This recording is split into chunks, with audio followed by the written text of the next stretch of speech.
So, hello, and welcome back to another episode of the Turn 5 podcast. I'm back, and I'm ill. Just about.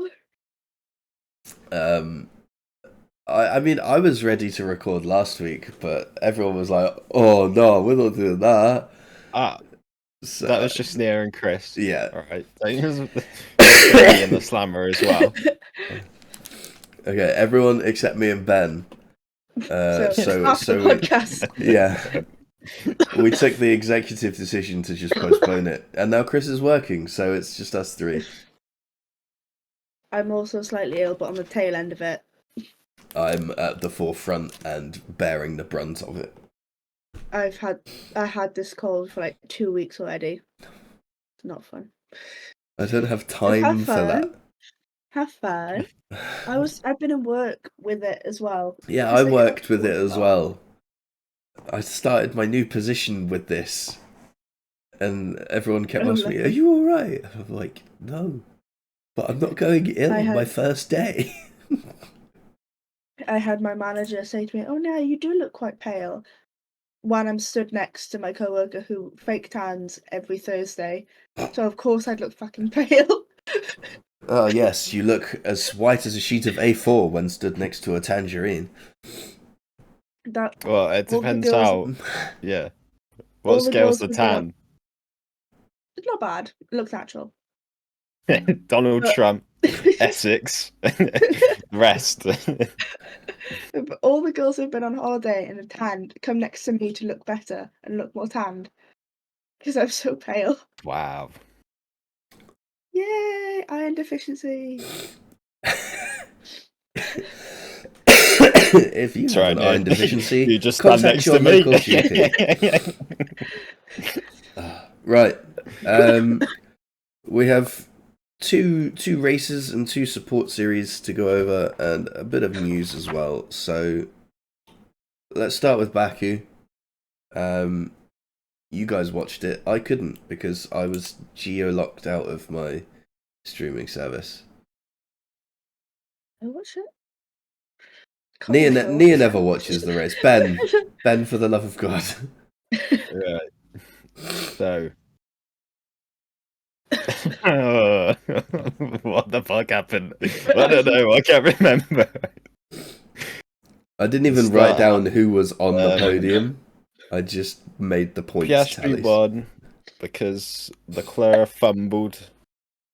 Oh, Norris started P15, didn't he? Because he qualified 17th. A couple of people then started from the pit lane. Ocon fucked Lando, so he was out in Q1, which was a lot of fun. But good recovery drive because he finished fourth ahead of Max as well, which is the key. Yes, kept closing the gap in the constructors, the drivers' championship battle. They were already ahead of the constructors. Max is his own driver in the constructors as well. Mate, he might as well be. Perez is down in like what, 8th? It's nuts. They did F1 Twitter did like a 2023 to 2024 comparison, and like this time last year Sergio was in second and like 100 and something points behind Max, and this year he's in like 8th. He is 8th. Max has got 331 points. Perez has got 144. Jesus. Over double. I mean, it's not the first time we've seen Max get over double Perez's Max points. Is nearly 200 points over it.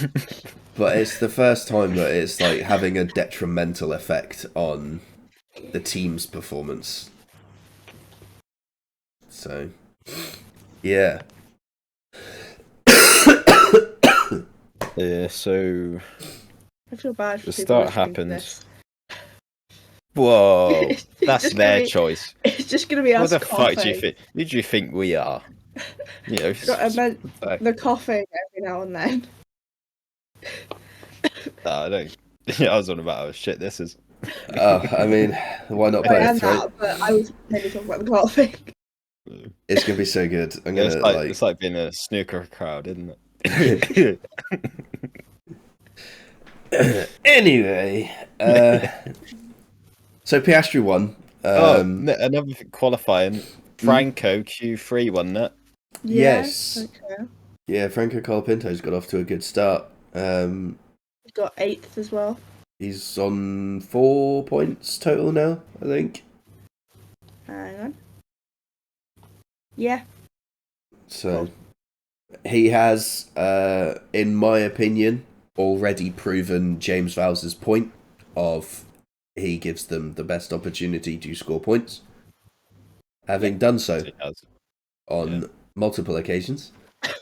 I know it's not a huge number of points, but in the position that Williams are in, relatively, it is a huge number of points. They need points. And 4 is significantly more than 0. Especially when it's 4 from, 3 races? That was only in Baku. Yeah, but I mean, yeah. He scored 4 points, and he's been in 3 races, yeah. Yeah. Whereas Sargent was in 15 races this season and didn't score a point. I think Sargent could have been in 1,500 races and not scored. Oh my God. Yeah, without that Franco P8, Williams would be 9th behind Alpine. Yeah, so that's already big money in terms of the constructors' standings.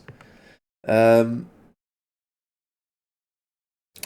just going to run over the predictions for Baku, because that's I've got all of them for that. I haven't got Lapdown Showdown for Singapore at the minute, but I have managed to do that for Baku. Right. Perez position predictions. Chris won that one because nobody guessed the qualifying position correctly because he qualified 4th. But Chris did guess that he DNF'd. So he got that one right. Bold predictions. Ben, you said no red flag in quali. As far as we are collectively aware, that is correct. And by collectively, I mean Ben's recollection of the event.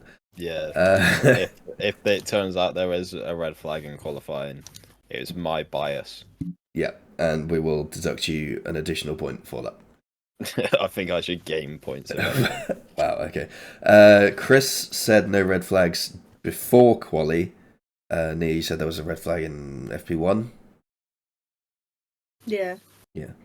I was trying to remember. If you were talking about whether that was my prediction or if that was the truth. No, as in, was that the thing? Because your prediction was no red flag during the weekend, so you also got no points for that. Mine was Lance Stroll keeps it out the wall. We think that happened. We are going to have to verify. Kept it out of the wall. He didn't keep it out of another car, though. But that's not my prediction. My prediction was he keeps it out of the wall. Yeah. So, because we know what Lance is like on street circuits. That he always seems to be hitting the inside apex of a wall, doesn't he? Yeah, he's got too much turning. Yeah, he had contact with Sonoda, got a puncture, pit stop, went to last place, and that was it. Nice. Excellent. He kept out of the wars. So I'll give myself that point. Nice. Lapdown Showdown. I won this one, actually. Just. Are you sure? Yes, sorry. It's because I normally write down the actual result underneath, but I didn't because we actually got the driver correct this time. So, whoa, the information was there. Except I haven't recorded what lap it actually was. I've just got that me and Ben both put the same thing, and that was the closest. So, Bottas was the first to be lapped. Me and Ben both said 32, which is the closest to what it was. So something over 32. Said that you win. Yeah. I made the same prediction. No, because you said Zhou, I said Bottas. Ah, right, okay. And everyone said 1 lap down, and it was 1 lap down. So close second would be Chris, who also said Bottas, but he said lap 27. So he lost out there. What did I say? You said Colapinto. You're 100% Sergeant, and then it changed Colapinto. Why do you have to go then? Why couldn't it have been the race after? Come on, Sergeant. So that leads us to podium and predictions. Podium and pole position predictions. I'm so on top of it today. It's close enough. You know what I mean. This week's winner was, well, that week's winner, I suppose, was me on 5 points. Right. Last place was Chris. It's brilliant. Yeah, we got a 1, 2, 3, 4, 5 between us. What's it got a fish alive? Nice. Okay. Chris got 1, Ben got 2, Nia got 3, Sonia got 4, and I got 5. So the standings are: Hallie is on 41 because she forgot to submit for the last 2 races, so she's not moved. Nia, you're up to 52 after this round, which ties with Chris on 52. Sonia is on 73. I'm on 75. And Ben is on 77. No. Oh no. Moving into Singapore. Well, actually, no. Wait. Let's drag this one out. Baku. We were joined by. I've pressed the wrong button. Formula 2. There it is. Qualifying. I'm just going to do my usual thing. Richard Verschoor took pole ahead of Kimi Antonelli and Victor Martins. The sprint race was won by Joshua Dirksen of Paraguay, his first win of the season. Jack Crawford in second, and Gabriele Mini, who stepped up for that race from Formula 3, and he finished third. So not bad going. And then the feature race was Richard Verschoor, Victor Martins, and Kimi Antonelli on the podium.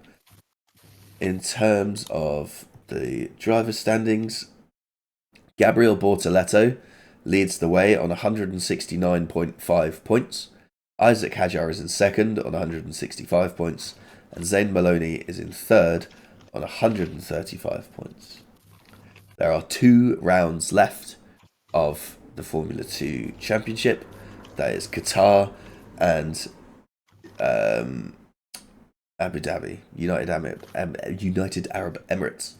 So the last 2 weeks of the Formula 1 season. Now we'll move on to Singapore. What happened in Singapore, guys? Lando won. Yay! He did the thing. He dominated as well. The masterclass. For once, he didn't bottle it on the first lap. Okay, yeah. Let's not talk about that anymore. Yeah, because he didn't. So it's a good thing.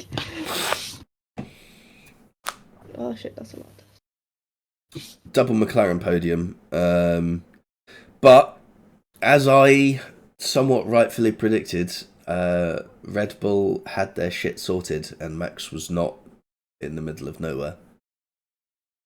And finished second. So, well done, Adrian Newey. You fixed the car. But not for long. But just not on every other circuit. He's now got to fix a worse car. He's now got to make a car for Lance Stroll. But we'll come on to that. That needs a lot of fixing. Yeah. Yeah, quite frequently as well. Anyway, I didn't actually write down the podium. I know it. It's fine. Norris pole, Norris, Verstappen, Piastri. That is your podium. Which means that me and Ben scored 1 point this week. Get in. Sonia scored 2, Chris scored 4, and Nia scored 6. Fuck yeah! The storm's in front of Chris. Yeah, so Hallie is on 41, Chris is on 56, Nia's on 58, Sonia's on 75, I'm on 76, and Ben's on 78. No. Get it. It's mighty close at the top. No. 3 points in it between the top 3. How many points clear was I? What, before the last 2? 5. I suppose it was at the start of the season where I got the first six points there. Yeah, you had at your maximum a 6-point lead. So you've lost 2/3 of it. Ben, your bold prediction. You said double Merc DNF. No, it was double Merc points. Chris said no safety car in the race, and there actually wasn't for the first time ever at Singapore. I wonder how badly that fucked with every team's strategy. Because, like, you go to Singapore, and every single year previously, there's been a safety car. And then this one time you go, there's not a safety car. How many drivers were like, we're going to need you to lift and coast. We're running low on fuel here. I swear there was someone who did stay out for ages. Hoping. Like, yeah, holding out for... On the theme of safety cars, Nia, your bold prediction was a Red Bull causes a safety car. Well, seeing as there wasn't a safety car, there could not have been any way a Red Bull caused it. And I said back-to-back double Williams points, so I completely cursed them. Soz boys. They were close. Franco was only a couple seconds behind Perez. Yeah, but Albon didn't even finish. Yeah. Anyway, I haven't done Lap Down Showdown yet, so we don't have the results of that, but I'll update it in when I can, so that I get the end of season results accurately. Yeah, quite. Perez position prediction. Nia, you won this week. For correctly predicting that he would finish the race in 10th. Nobody got qualifying. Jesus Christ. Nobody got the qualifying right because he finished 13th in qualifying and everyone said he'd finish in the top 10.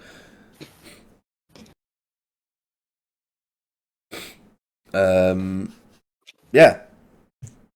That about wraps up that. We had F1 Academy in Singapore. Yeah, we had someone that wasn't Abby pulling win, didn't we? No. Oh, was that the last round? Yeah. Shit. Abby pulling topped every single session in Singapore. The new Jamie Chadwick. Yeah, it's the first time this season that one driver has topped every single session. So qualifying 1 was pulling ahead of Verg, ahead of Pan. Qualifying 2 was pulling ahead of Pan, ahead of Verg. Race 1 was pulling ahead of Verg, ahead of Pan. And race 2 was pulling ahead of Verg, ahead of Pan. So... consistency. The standings, however, are with 2 rounds left, the same as Formula 2, Qatar and the UAE. Abby Pulling is on 245 points.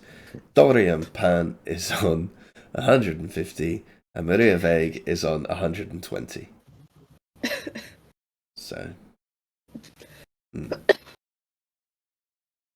We did have an excellent performance from the wild card in Singapore. I believe she's Welsh. Ella Lloyd. Lloyd, yeah. Yeah. Scored in she is Welsh. Both races. So has 8 points to her name now. She got 2 in race 1 and 6 in race 2. And a commendable mention to Leah Block's performance in Singapore for finishing 4th in both races. A career best finish in the first race and then matched it in the second. So, vast improvements there. Scored 24 points in that round, taking her total for the year to 36. Big haul. Right, news? I don't think a lot's happened since we started recording. Yeah, no. Just the long list of the long list of shit that we've got. Biggest news probably. Adrian Newey announced where he was going. He is moving to Aston Martin. My worst nightmare. Which means Jeremy Clarkson was right at the British Grand Prix. Whoa! When he told that was it Brundle that he told? I think it was. That Newey was house hunting in Oxfordshire and not at Maranello. So Jezza with the scoop there. So I mean, obviously, it's in time for the 2026 car, which will probably be the biggest test. But Fernando Alonso has openly admitted that he doesn't have long to wait for Newey to work his magic, which potentially hints at Alonso retirement not too far around the corner now. He's already retired once. Yeah. So. Well, true.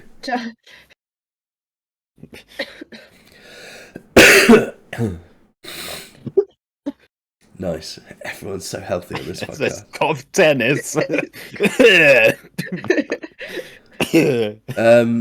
Yeah, so obviously with the signing of Adrian, that's pretty much the signature signing for Aston Martin now, isn't it? They've got a world champion quality driver, and they've got they got the other one. They've got the other one, and then they've now got probably, arguably, the single best aerodynamicist in the world on their books. So, however, they are still Aston Martin, so true. We'll now just have to see how they get on. Only time will tell. I'm not a biased fan, but I hope it fails miserably. It would certainly. I mean, in terms of, if I want one car in that team to succeed, it's the Spanish one. I want that to be GP2 engine again. Because it's Honda again. Oh yeah, true. They are going back to Honda, but Honda have now got their years of experience with Red Bull under their belt, so. Anyway, GP2 engine links nicely to McLaren, who had a bit of controversy after the Baku weekend with their rear wing that moved somewhat. I was about that. It was so funny seeing everyone on Twitter turn into the fucking technical directors of the FIA, like they hadn't seen it either. Just posting it and clipping it. Look at this FIA, like they wouldn't have seen. They've like got the FIA on Twitter. yeah. So hold on. I found some on Twitter. You should look at this. At Jean Talk. Of the race director, like, this random fan account's tweeted at me. Michael Massey's like just scrolling through Twitter. Oh fuck! Oh, shit. Hold on. Well, it's not my problem anymore.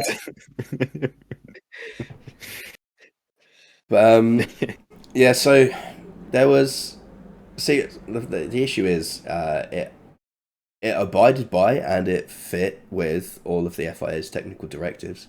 So there was no technically legal issue with the way the wing was, but McLaren offered to remove it from their car just so that everyone would shut the fuck up.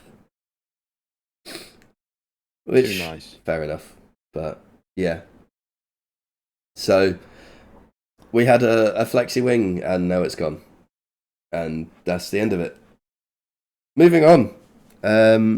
Max Verstappen landed in hot water after swearing in an FIA press conference where he said his car was fucked.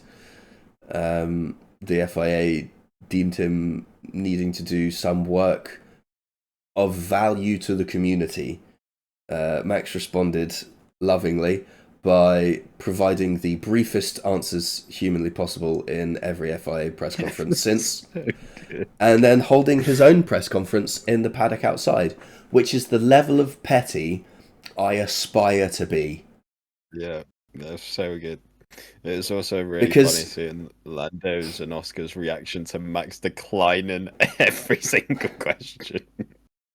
I think there's two bits that I love about this. One is that Max is obviously very cleverly just towing the line because he's not getting in trouble with the FAA again because he's not attending or not answering questions. He's just providing the bare minimum, so they can't punish him for it.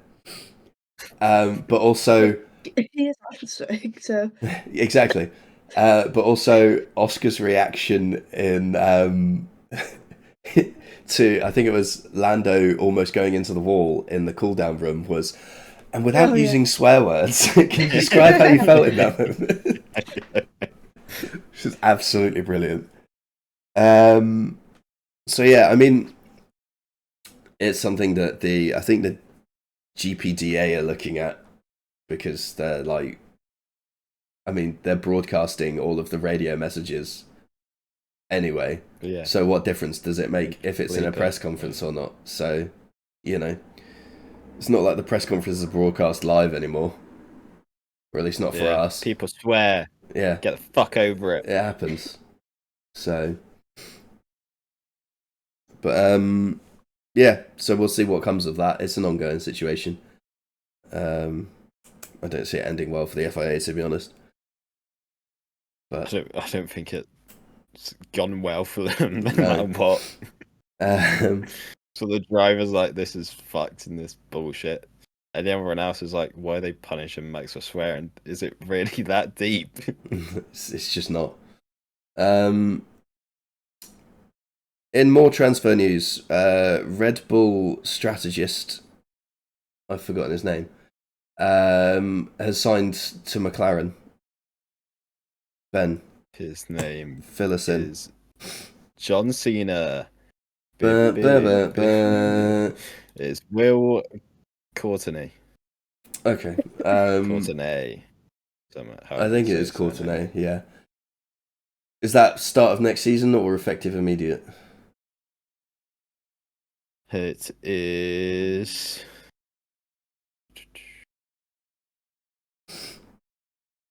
I cannot see. Fair enough. We're just going to assume it's for next year. But that's another blow to Red Bull. They've lost Jonathan Wheatley now, Courtenay as well, and Adrian Newey, obviously.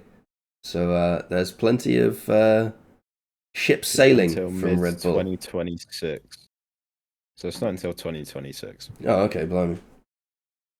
I guess there's some gardening leave there then. And then in more transfer news, the absolute worst way to fire a driver was uncovered by sort of teasing around that, it might be his last race, and then actually making it his last race. So Daniel Rick is not in Formula One currently anymore, and has been replaced again by Liam Lawson. Like, what was the fucking point? Yeah, there's 6 races left. The summer break to now. Yeah. So my issue with it is, if you look at the results against Yuki on paper, he's not actually that far off him. Like, I know they're like, but he's supposed to be leading or whatever, and it's like, he's still getting the same results as Yuki in the same car, you know?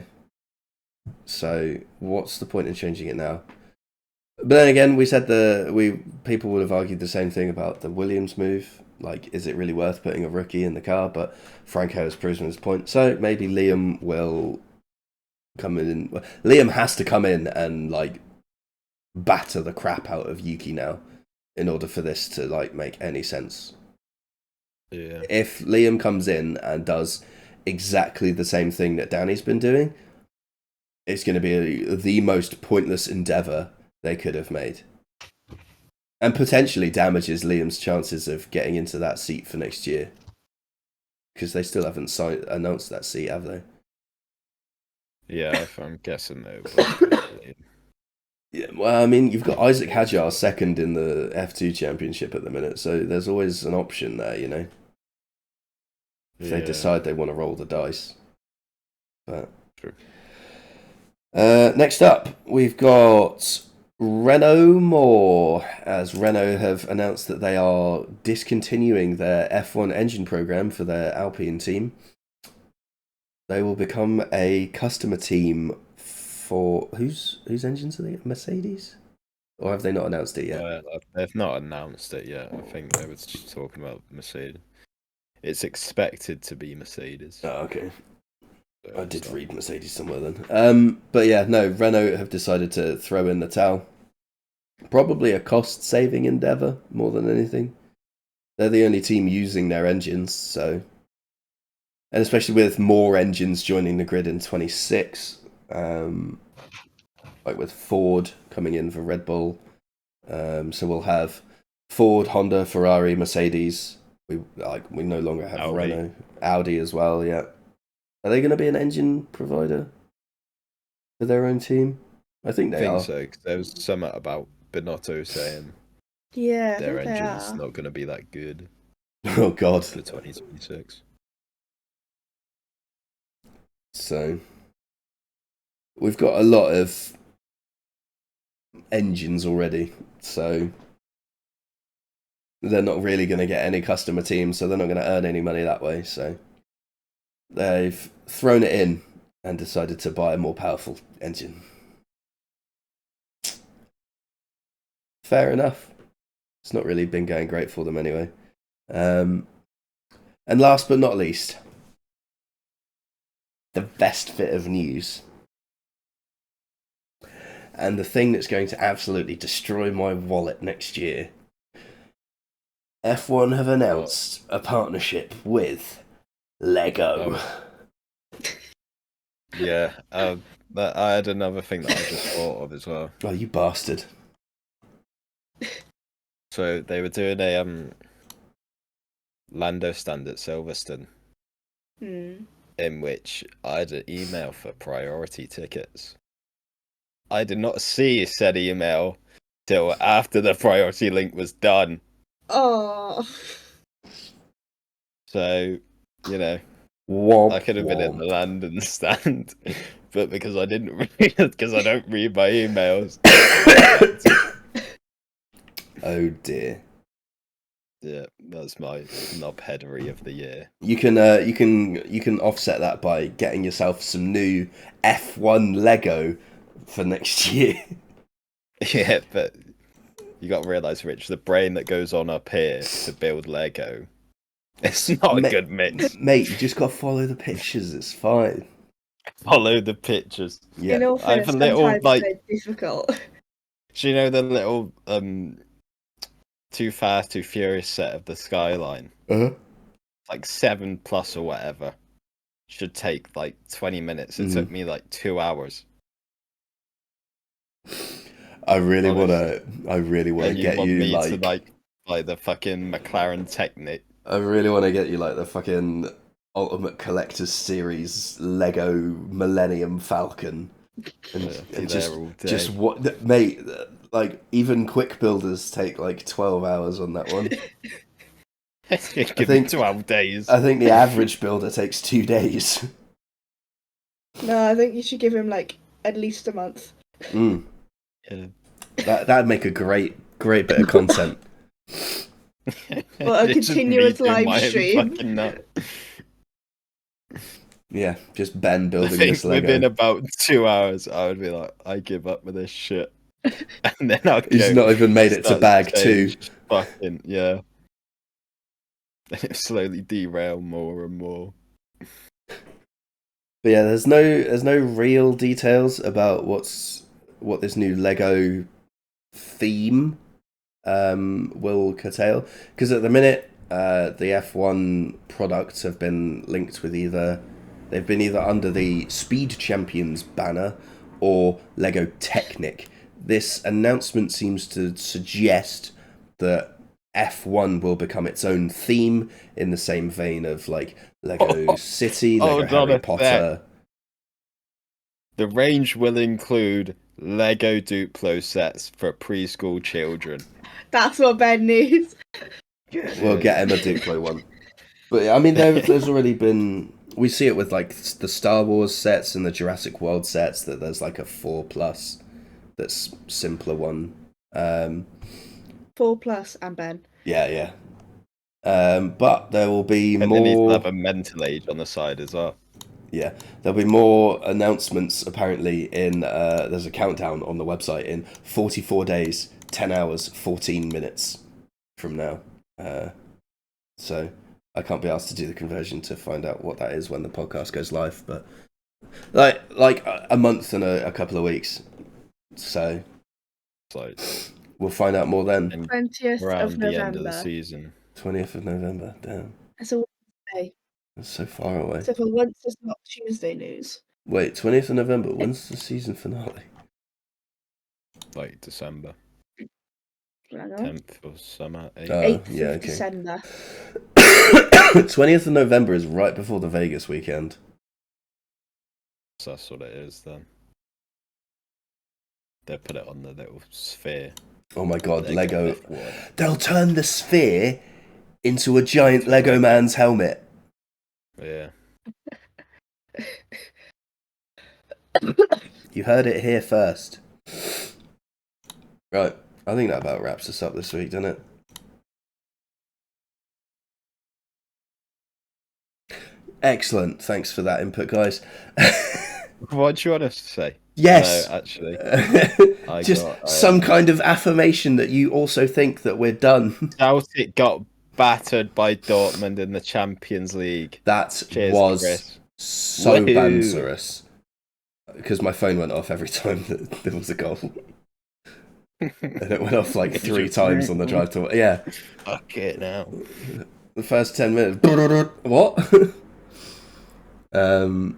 Yeah, lol. Lol at Chris. Yeah. Celtic are definitely going out of the Champions League. Anyway. I'm going to F1 exhibition in like a week. I expect content. I think Chris might be there as well, so maybe rely on him. So maybe Poor rely on thing him gonna more be than left me. with Chris. Yeah. You guys are welcome to join if you want. What? When? When is it? Yeah. I'll be the 17th to the 19th of October. Those are my days off. We've got tickets for the 18th. That's not good for me. I'll think about it, but that's a long way for just a fucking F1 exhibition. Yeah, sure. And Anyway, spending the day with Chris. Yeah. F1 exhibition. Is it the XL, isn't it? London. Yeah, the one in XL. It's got like Grosjean's car and a whole bunch of stuff. Yeah. Right, we'll sort this out. Until next time, thank you for listening and or watching. We'll be back next week with our predictions ahead of Austin, I think. So, yeah. Thanks for listening and or watching. Goodbye!